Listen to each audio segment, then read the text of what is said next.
성부와 성자와 성령의 이름으로 아멘. 은총이 가득하신 마리아님 기뻐하소서. 주님께서 함께 계시니 여인 중에 복되시며 태중의 아들 예수님 또한 복되시나이다. 천주의 성모 마리아님, 이제와 저희 죽을 때에 저희 죄인을 위하여 빌어주소서. 아멘. 성부와 성자와 성령의 이름으로 아멘. 참 예수님, 한 주간 잘 지내셨습니까? 오늘은 지난 시간에 이어 이사야서에 대해 말씀드려볼까 합니다. 이사야서는 66장에 달하는 방대한 양으로 기원전 8세기부터 5세기 말까지의 긴 세월이 한 권에 들어가 있습니다. 그래서 제1 이사야서, 제2 이사야서, 제3 이사야서 세 권의 책으로 봐도 무관할 만큼 시대와 예언을 달리하고 있습니다. 이사야서뿐만 아니라 예언서를 이해하기 위해서는 먼저 그 시대를 잘 살펴봐야 하는데요. 그래야 그래서 이런 예언이 필요했구나 하며 예언의 대상과 내용을 알 수 있다고 말씀드렸습니다. 먼저 제1 이사야서는 이스라엘과 유다의 죄에 대한 심판이 주를 이루고 있습니다. 그 죄는 무엇보다 하느님이 없는 것처럼 살아가는 죄라고 할 수 있는데요. 그런 양상은 크게 두 부류, 그러니까 정치적으로는 왕에게서, 경제적으로는 사회 기득권자들에게서 비롯됩니다. 더 자세히 말하면 나라가 위태로워지고 왕권이 불안해졌을 때 외교 동맹에 의지하며 하느님에 대한 전적인 신뢰를 두지 않은 왕들의 죄에 대한 고발과 부정부패, 사리사욕 때문에 경제적 불평등과 부의 양극화로 가난한 사람을 억압한 지도자들의 죄에 대한 고발입니다. 그리고 이 모든 것이 잘못된 경신내로 드러났습니다.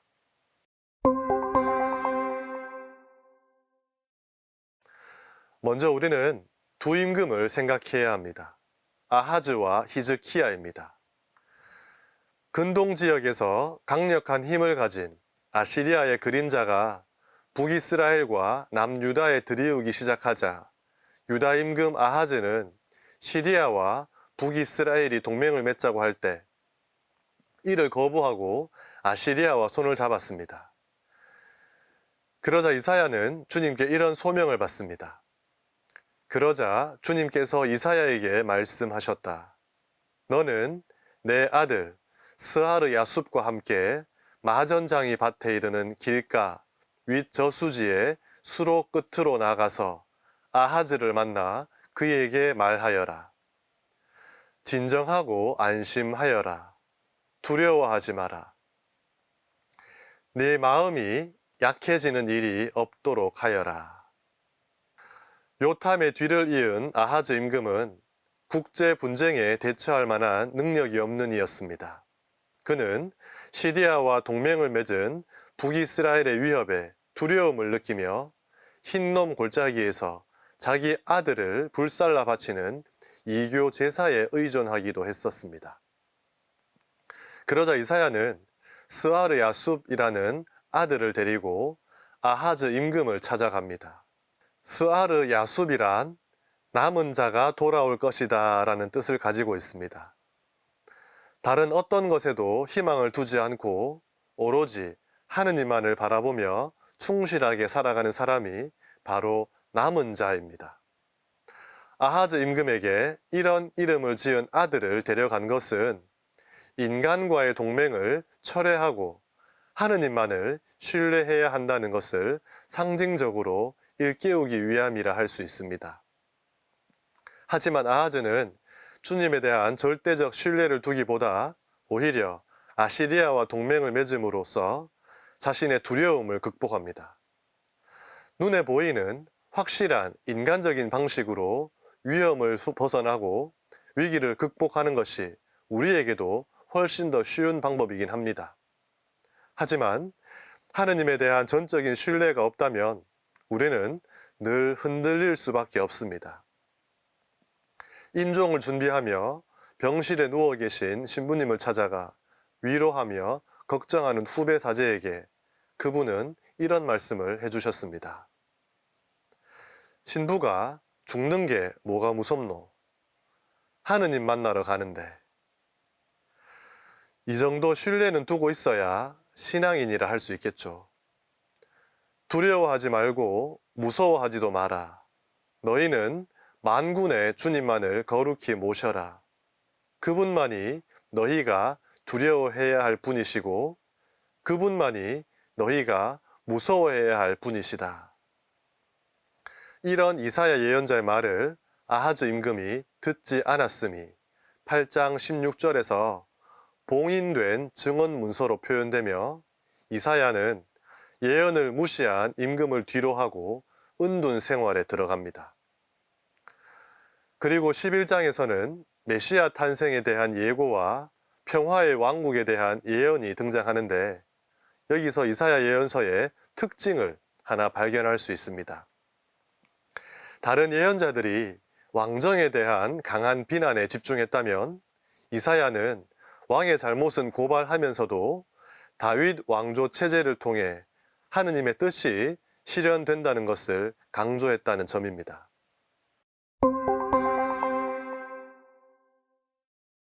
(13장부터) (27장까지) 제1 이사야서의 두 번째 부분에서는 주로 이민족들에 관한 신탁을 담고 있습니다.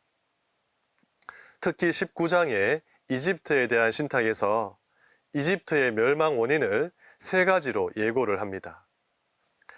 내가 이집트인들을 부추겨서 동기끼리 이웃끼리 싸우고 성읍끼리 왕국끼리 싸우게 하리라. 바다에서는 물이 마르고 강은 바싹 메마르리라. 개천들은 악취를 풍기고 이집트의 나일 강과 지류들은 물이 줄고 메말라 갈대와 부들이 시들어 버리리라.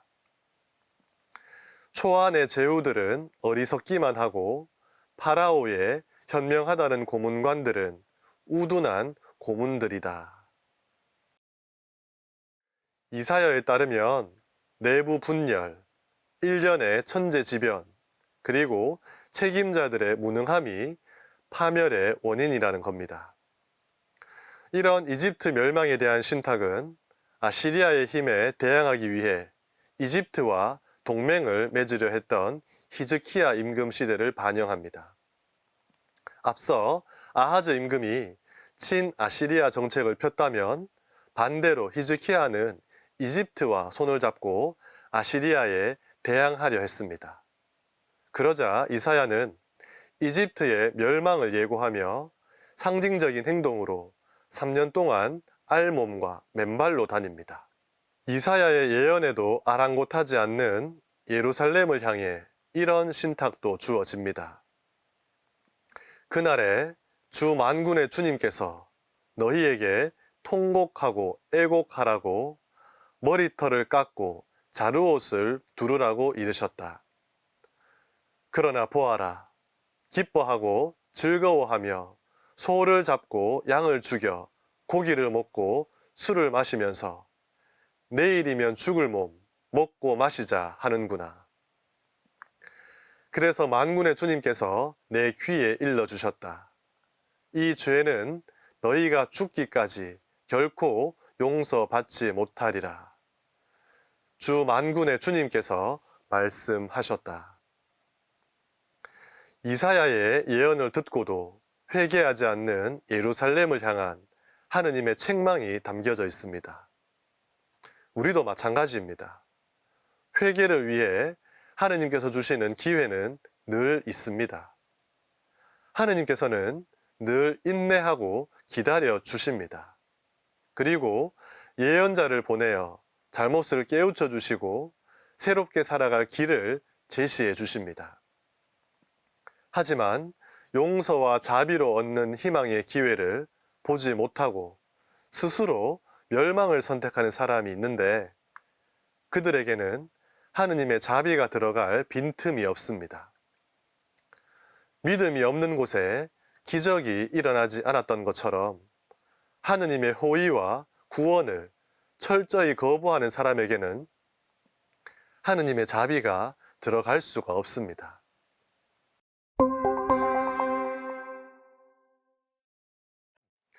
이사야의 소묵시록이라고 불리는 24장부터 4개의 장에서는 선포와 탄원의 노래, 그리고 감사의 기도가 이어집니다. 이민족들의 심판 신탁에 이어지는 이 장들은 그에 걸맞게 이스라엘과 유다만이 아니라 하느님의 심판과 세상의 멸망이라는 새로운 차원의 심판을 이야기합니다. 24장 전체를 보면 마치 공관복음에 나와 있는 세상 심판에 대한 이야기와 같은데요. 루카복음을 잠시 인용해 보면 이렇습니다. 해와 달과 별들에는 표징들이 나타나고 땅에서는 바다와 거센 파도 소리에 자지러진 민족들이 공포에 휩싸일 것이다. 사람들은 세상에 닥쳐오는 것들에 대한 두려운 예감으로 까무러칠 것이다. 하늘의 세력들이 흔들릴 것이기 때문이다. 그때에 사람의 아들이 권능과 큰 영광을 떨치며 구름을 타고 오는 것을 사람들이 볼 것이다. 이러한 일들이 일어나기 시작하거든 허리를 펴고 머리를 들어라. 너희의 속량이 가까웠기 때문이다. 세상에 마음을 두고 살았던 사람들에게 내리는 파멸과 하느님께 희망을 두고 살았던 사람들에 대한 보상이 확실한 대비를 이루는데요. 25장에서도 그렇습니다. 당신께서는 힘없는 이들에게 피신처가, 공경에 빠진 가난한 이들에게 피신처가 되어주시고, 폭우에는 피난처, 폭염에는 그늘이 되어주셨습니다. 하지만 포악한 자들의 기세는 겨울에 쏟아지는 폭우와 같고 메마른 땅에 내리쬐는 폭염과 같습니다. 세상을 살아가며 늘 하느님을 나의 피신처, 피난처, 그늘로 삼은 사람은 심판 앞에서도 그렇게 될 것이고, 그렇지 못한 사람들에게 심판은 겨울에 더욱 차갑게 쏟아진 폭우처럼 가뭄 속에 내리쬐는 폭염같이 뜨거울 것이라 예언합니다. 또 이렇게 말합니다. 그날에 이렇게들 말하리라. 보라, 이분은 우리의 하느님이시다. 우리는 이분께 희망을 걸었고 이분께서는 우리를 구원해 주셨다. 이분이야말로 우리가 희망을 걸었던 주님이시다. 여러분은 어디에 희망을 두고 살고 계십니까? 자식들, 은행 잔고, 아니면 연금과 넉넉히 들어둔 보험에 희망을 두고 계신 건 아닙니까? 노후를 위한 준비를 소홀히 하라는 말씀이 아니라 우리의 종말을 위해 하느님께 희망을 두고 영적인 노후도 잘 준비하자는 말씀을 드리는 겁니다.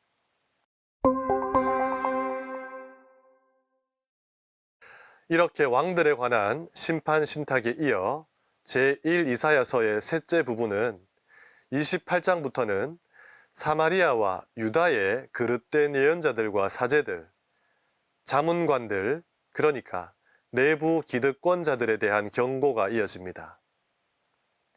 이 백성이 입으로는 나에게 다가오고 입술로는 나를 공경하지만 그 마음은 내게서 멀리 떠나 있고 나에 대한 그들의 경외심은 사람들에게서 배운 계명일 뿐이니 나는 이 백성에게 놀라운 일을, 놀랍고 기이한 일을 계속 보이리라. 그리하여 지혜롭다는 자들의 지혜는 사라지고 슬기롭다는 자들의 슬기는 자취를 감추리라. 바로 위선에 대한 경고입니다. 마테오복음서 15장 8절에서 9절에서도 인용된 구절인데요. 구약과 신약을 통틀어서 우상 숭배에 이어 가장 큰 잘못으로 고발되는 것은 아마도 위선일 겁니다. 집회서에서도 두 길과 두 마음으로 표현을 했었는데요. 겉과 속이 다르고 혼자 있을 때와 같이 있을 때가 다르고 이 사람 앞에서와 저 사람 앞에서가 다르고 하느님 앞에서와 사람들 앞에서가 다르고 말과 행동이 다른 것.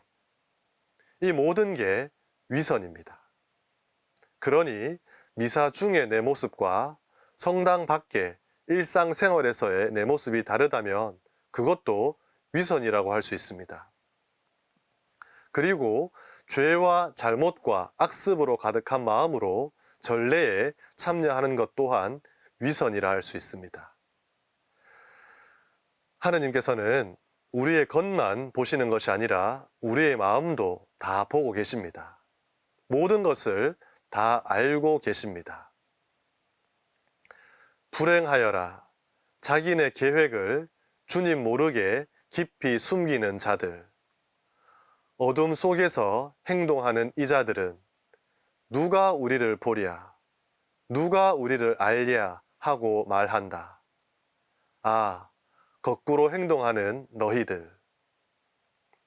신기하시죠? 2700여 년 전에 먼 나라 유다에서 했던 이사야의 예언이 마치 지금 우리에게 하는 것처럼 들립니다.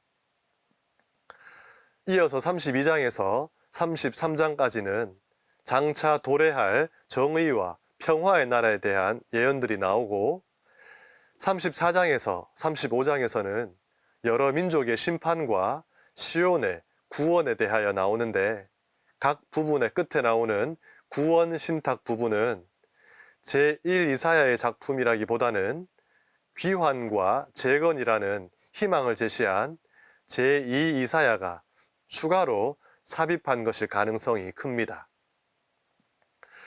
그리고 마지막 부분인 36장부터 39장까지는 역사에 관한 부록으로 기원전 701년에 있었던 위기, 즉 아시리아의 산헤립이 남유다의 예루살렘을 심각하게 위협하던 것을 알리기 위해 열왕기 하권 18장에서 19장의 역사적 내용을 발췌한 것으로 보시면 됩니다.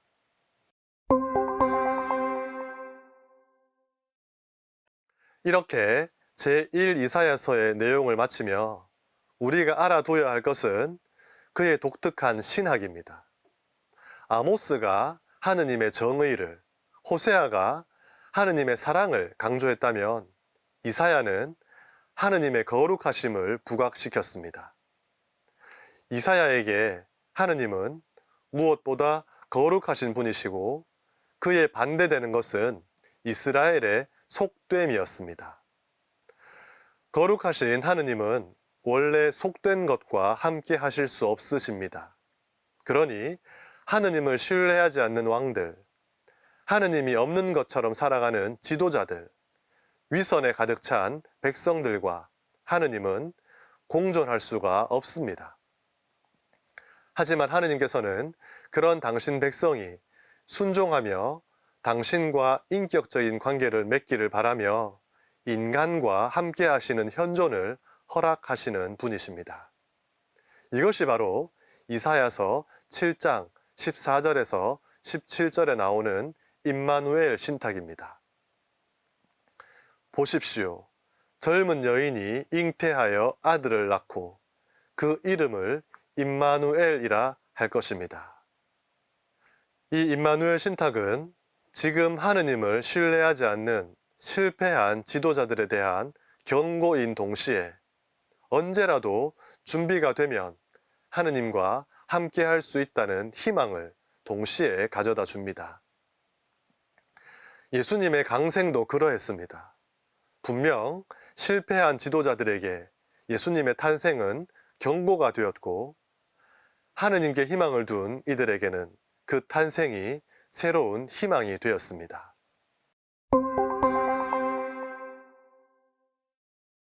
제1 이사야서 신학의 또 다른 특징은 바로 메시아 사상과 남은 자입니다. 이사야의 그루터기에서 햇순이 돋아나고 그 뿌리에서 새싹이 움트리라. 이사야는 다윗의 후손 중에서 이상적 통치자, 곧 메시아가 나올 것이고 그에 의해 왕국이 서게 되며 그 구심점은 시온이라고 예고했습니다. 비록 죄에 물들어 하느님을 잊고 살아가는 이스라엘이지만 그 속에도 신앙에 충실히 살아남을 남은 자들이 있을 것이며 그들 안에서 다윗의 후예 곧 메시아가 도래한다는 겁니다. 이렇게 메시아와 남은 자는 병들고 타락한 이스라엘의 희망으로 제시되고 있습니다.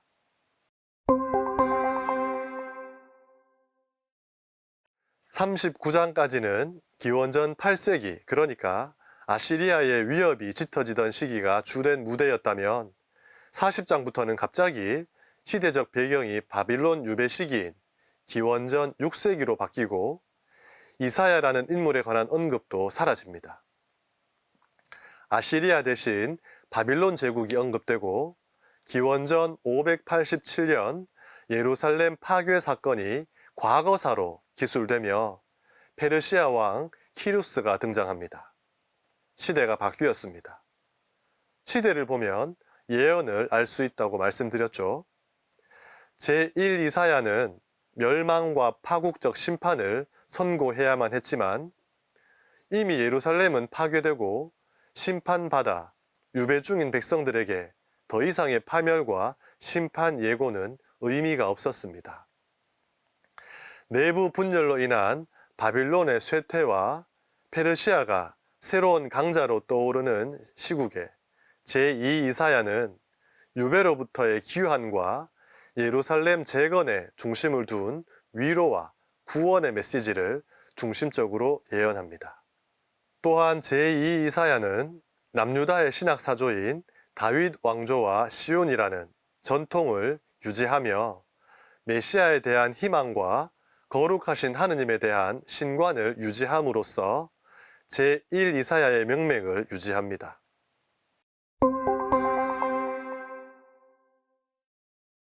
전체가 두 부분으로 나누어진 제2 이사야서는 전반부인 40장에서 48장까지는 바빌론의 멸망과 키루스의 승리에 대한 내용으로 이루어져 있으며 후반부인 49장에서 55장은 예루살렘의 재건과 구원의 보편성에 대해 말하고 있습니다. 위로하여라, 위로하여라, 나의 백성을. 제2 이사야서를 위로의 책이라고 할 만큼 유배 중인 이스라엘 백성에게 시련의 시간이 끝나고 위로의 때가 왔음을 선포하며 시작합니다. 41장에서는 주님께서 키루스를 구원의 도구로 사용하실 것이라는 예언과 더불어 함께 계신 하느님을 생각하며 두려워하지 말라고 합니다. 나 너와 함께 있으니 두려워하지 마라. 내가 너의 하느님이니 겁내지 마라. 내가 너의 힘을 북돋우고 너를 도와주리라. 내 의로운 오른팔로 너를 붙들어 주리라. 사실 이스라엘은 더 이상 잃을 것이 없었습니다. 주님의 도성 예루살렘과 성전은 파괴되었고 왕은 사라졌으며 민족은 뿔뿔이 흩어지고 유배를 와 있습니다. 지킬 것이 있는 사람보다 잃어버릴 게 없는 사람이 더 강하듯이 어쩌면 유배라는 이 시기는 이스라엘 민족의 신앙을 강하게 만들어주는 시기였을지 모릅니다. 그러니 모든 희망을 하느님께 걸고 하느님만을 의지하며 그분으로부터 위로를 얻고 그분께 희망을 걸 수 있었을 겁니다. 제2 이사야는 이렇게 백성에게 위로와 힘을 더해주는 예언을 하며 주님의 종에 대해 말합니다.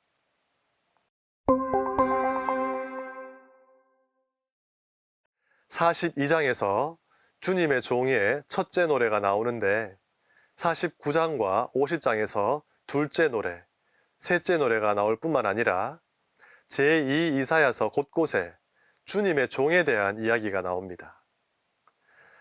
내가 선택하니 내 마음에 드는 이다. 내가 그에게 나의 영을 주었으니 그는 민족들에게 공정을 펴리라. 그는 부러진 갈대를 꺾지 않고 꺼져가는 심지를 끄지 않으리라. 그는 지치지 않고 기가 꺾이는 일 없이 마침내 세상에 공정을 세우리니 섬들도 그의 가르침을 고대하리라. 먼저 주님의 종에 대해 좀 알아봐야 하는데요. 제2 이사야서에 나오는 주님의 종은 성경에서 가장 신비로운 존재라고 합니다. 왜냐하면 그가 누구인지, 개인인지 집단인지, 무엇을 하는 존재인지 등 그의 정체에 관한 여러 가지 물음들이 온통 수수께끼로 둘러싸여 있기 때문입니다. 성서학에서 이 종의 정체성에 대해 4가지로 정리를 하고 있는데요. 첫째, 주님의 종을 집단적 개념으로 해석하여 유배 공동체로 보는 입장입니다.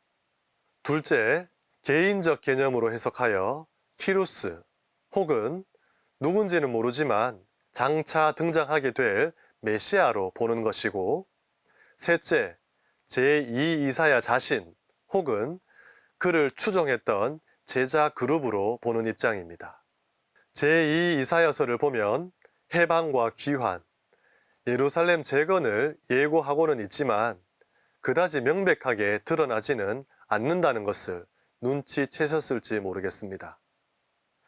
아직은 바빌론의 지배 아래 유배 생활을 하고 있음을 감안했을 때 페르시아의 키루스가 힘을 키워 바빌론을 무찌르고 우리를 해방시켜 줄 것이다 하는 말을 바빌론 영역에서 하기는 쉽지 않았을 겁니다. 한편 유배가 지속되며 유다 공동체의 일부 인사들은 바빌론 정부의 관료로 있거나 바빌론을 지지하며 이익을 얻고 살았을 겁니다. 그러니 제2 이사야의 예언은 그들에게 분명 귀에 거슬리는 듣기 싫은 말이었고, 제2 이사야는 내부 고발자에 의해 당국에 알려져 고통을 당했다고 전해집니다. 그래서 고난받는 주님의 종의 노래가 이런 고통의 체험을 암시적으로 반영하고 있다고 보기도 합니다. 주님의 종에 대한 마지막 가능성은 그리스도교 측에서 주님의 종인 예수 그리스도를 예표하고 있다고 보는 입장입니다.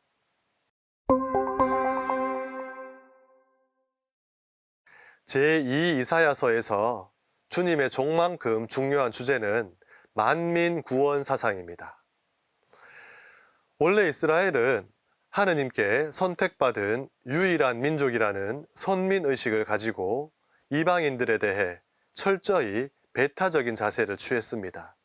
소위 너희도 할례를 받고 율법을 따르며 우리 민족으로 흡수되어 구원을 받든지 아니면 구원에서 제외되어 멸망해라는 식의 입장을 취하며 살았습니다. 하지만 유배라는 고통의 자리는 이스라엘의 자의식을 전혀 다른 차원으로 변화시켰습니다. 유배를 체험한 이스라엘은 함께 살아보니 이방인도 좋은 사람들이 많구나 하는 것을 직접 체험하였고, 여기에 온 우주의 하느님께서 세상을 창조하시고 그 세상을 구원하시기 위해 이스라엘을 당신의 종으로 부르셨다고 이해하기 시작한 겁니다.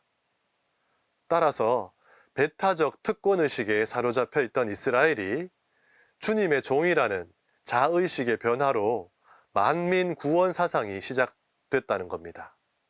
이렇게 이스라엘에 전통적으로 뿌리 박혀 있던 우월주의와 배타적 선민 사상이 주님의 종에 대한 자각으로 극복된 것입니다. 이제 이 민족은 배척의 대상이 아니라 그들 역시 회개하고 하느님께로 돌아와야 하는 대상으로 이해하게 됩니다. 이러한 사상이 49장 6절에 잘 나타납니다. 그분께서 말씀하신다. 내가 나의 종이 되어 야곱의 지파들을 다시 일으키고 이스라엘의 생존자들을 돌아오게 하는 것만으로는 충분하지 않다. 나의 구원이 땅 끝까지 다다르도록 나는 너를 민족들의 빛으로 세운다. 사실 우리 모두가 주님의 종입니다. 충실한 종으로 살기 위해 때로는 고통을 당하기도 하지만 결국 내 가족, 내 편, 내 나라만이 아니라 세상 만민을 하느님께로 모아드리는 역할을 해야 합니다. 이렇게 주님의 종에 대한 설명을 정리하며 44장부터 45장에서는 우상 숭배에 대한 어리석음과 유일하신 하느님의 권능을, 그리고 키루스를 통해 이스라엘의 해방을 주도하시는 하느님에 대한 이야기가 이어지고, 46장에서 47장은 바빌론의 몰락을, 48장에서는 주님만이 유일한 하느님이심을 장엄하게 선포하며 전반부는 끝이 납니다. 그리고 후반부부터 예언자는 주님의 종이라는 인물의 대속적 고난을 통해 보편적 구원이 실현되는데, 이로써 이스라엘은 새 예루살렘을 형성하고 구원은 보편적으로 이루어지게 됨을 예언합니다. 특히 이 부분에서 고난받는 주님의 종의 모습을 통해 우리는 순환당하시는 예수님의 모습을 발견할 수 있습니다.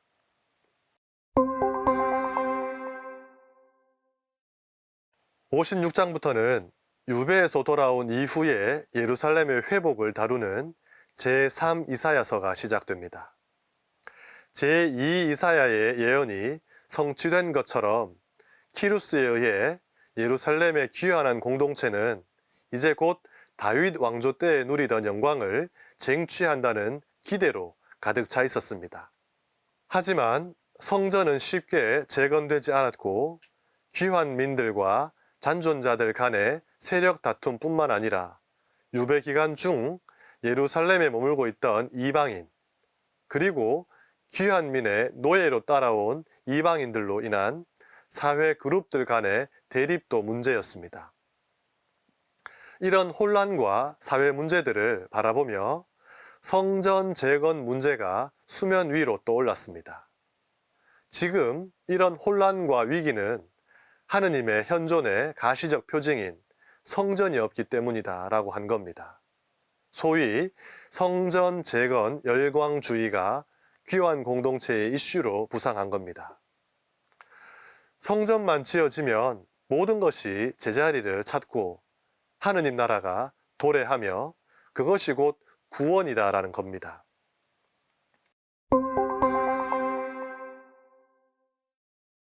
자, 이런 시대적 분위기 속에서 제3 이사야는 혼란스러워하는 백성을 향해 이런 예언을 합니다.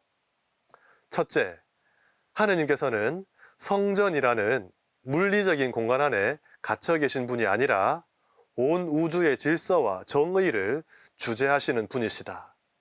둘째, 희망으로 가득 찼던 백성들은 구원이 지연되면서 그 탓을 성전의 부재로 돌리고 있을 때 제3 이사야는 성전을 재건하며 주도권을 잡으려는 이들과 밀려난 이들의 투쟁이 구원을 지연시키고 있다고 말했습니다. 다시 말해 기득권을 획득하기 위해 경합하는 경쟁 그룹들을 비판하며 주님은 안 오신 것이 아니라 못 오신 것인데 이스라엘과 하느님 사이에 올바른 소통이 이루어지지 않기 때문이라고 고발합니다. 정리하자면 구원이 지연되는 것은 성전이 없어서가 아니라 하느님과 이스라엘 사이에 올바른 소통 부재 때문이며 그 원인은 바로 사제 그룹을 중심으로 한 지도자들의 나태와 타락, 탐욕과 무절제 때문이라는 겁니다. 이런 총체적 난관과 위기 속에서 제3 이사야는 사람들의 불평을 잠재우고 구원의 도래를 방해하는 죄악을 고발하며 하느님의 진실성을 확인함으로써 희망을 놓지 않고 이방인들을 하느님 백성의 품 안으로 받아들이기를 권고합니다.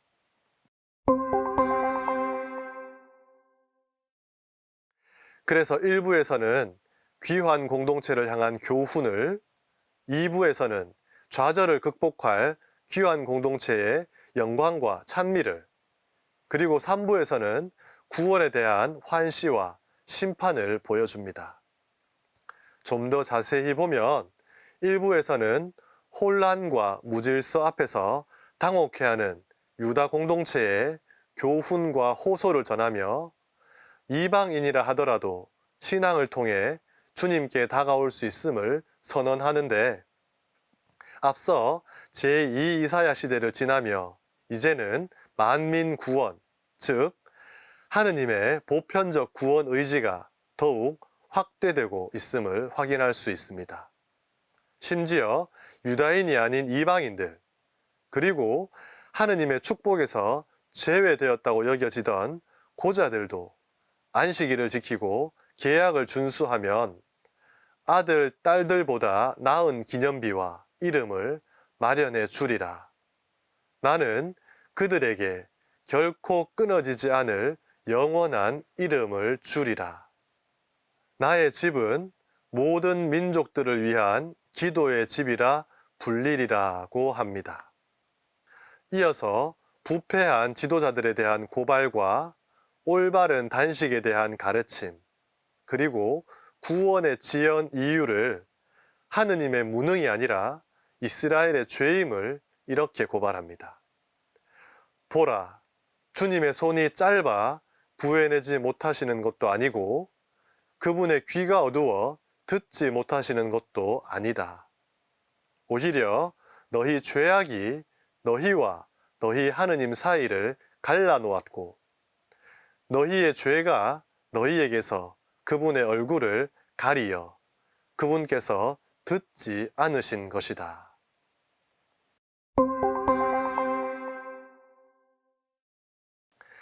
제3 이사야서의 핵심 부분이라 할 수 있는 60장에서 62장이 포함된 2부에서는 제2 이사야가 선포한 희망이 유효함을 강조하며 시온의 회복과 약속을 언급합니다. 남은 자들의 빛은 시온의 빛이 되는데 이 빛은 하느님에게서 받은 빛으로서 시온은 주님의 빛을 반사하는 것일 뿐입니다. 그리고 이제 반사된 그 빛을 보고 문민족들과 제왕들이 사방에서 모여들게 된다는 내용입니다. 일어나 비추어라. 너의 빛이 왔다. 주님의 영광이 내 위에 떠올랐다. 민족들이 너의 빛을 향하여, 임금들이 떠오르는 너의 광명을 향하여 오리라. 여기서 새로운 도시 예루살렘은 세상에서 가장 높은 산들보다 더 높은 눈부신 등대로 묘사됩니다. 어둠과 검은 구름 속에 파묻힌 세상 한가운데에서 번쩍이는 눈부신 도시의 광경이며 그 빛의 근원은 바로 하느님의 현존입니다. 3부로 이어지는 65장에서는 이스라엘과 이방인의 선택받은 이들이 들어가게 될 새 하늘과 새 땅에 대한 종말론적 환시가 그려지고 66장에서는 만방에 펼쳐질 구원과 심판이 선포됩니다. 예루살렘으로 돌아온 유다인들 속에서 제3 이사야가 생생하게 가꾸어 나가며 간직해 왔던 것은 바로 희망입니다. 그래서 제3 이사야서는 온 인류에게 구원의 징표이자 세계의 중심이 된 시온산 주변으로 만 백성들이 몰려드는 광경을 그리는 것으로 끝을 맺습니다. 이로써 온 세상을 위하여 하느님께서 계획하신 바를 만 백성에게 보여주어야 할 책임이 하느님 백성에게 있으며 쇄신된 공동체가 바로 온 백성이 하느님을 찾게 만드는 징표라고 알려줍니다.